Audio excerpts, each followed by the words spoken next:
Mostly I want to be a architect. Keithan Birch has high hopes for himself. To see my name on the side of a building. The 14-year-old and his mother are looking forward to his high school graduation. I'm back in school myself, so I think we both will be graduating in the year 2020. But there was a time about a dozen years ago when Keithan's life was on life support.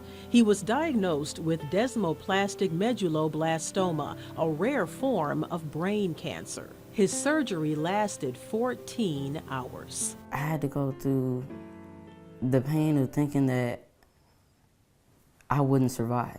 The waiting of him going through the 14-hour brain surgery was just flabbergasting for me. It was overwhelming, emotional, scared. Wayne TV was with Keithan and his parents in 2005 while he underwent chemotherapy and began regular treatments at Riley Children's Hospital in Indianapolis. We were also with Keithan and his family when Make-A-Wish granted Keithan's wish to meet basketball star Shaquille O'Neal. And he met Dwayne Wade, too. Years after Keithan's wish and dozens of treatments, Keithan has defied the odds and is now cancer-free. Now he's a part of a stem cell case study. And those types of studies at Riley are paid for by grants. But over the years, that funding has dwindled. You can't charge for research as you can for patient care and for other services. So we have to get grants or we have to have people donate to research. Last year, donations totaled about $5.5 million. About $34,000 of that was generated by some fancy footwork. Reason to Dance, Reason for Hope is a ballroom dancing competition organized by Global Health Systems. Proceeds benefit Riley.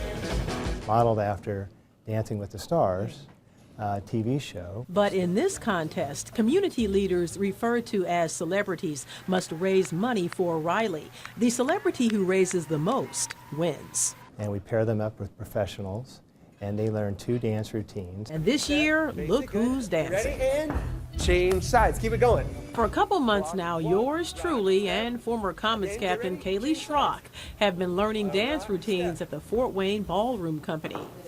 There are a total of 8 people learning some fancy footwork from ballroom professionals. Kaylee and I are the only 2 from Fort Wayne. Dancing is not like skating, you know, it's a lot harder. I'd almost rather bring my skates and just go on the ice and learn how to figure skate. While dancing and raising money for the cause. Our first year we raised $30,000. And change sides. Our second year we raised almost $70,000. Kaylee and I also hope to win votes from children at Riley. They get to vote for their favorite dancers by watching pre-recorded routines that will be shown at the hospital a month before the event. We've been getting advice from last year's big winner Andrew Welch from Fort Wayne, who raised more than $18,000. I think the biggest tip is just to have fun and not get overwhelmed. They're trying to exceed $100,000 after expenses, and that is a huge stretch goal. But it's a stretch dancers are trying to collectively reach to help pay for treatment and research like that which saved Keithan Birch. Don't give up. In Fort Wayne, Tara Brantley, News Channel 15.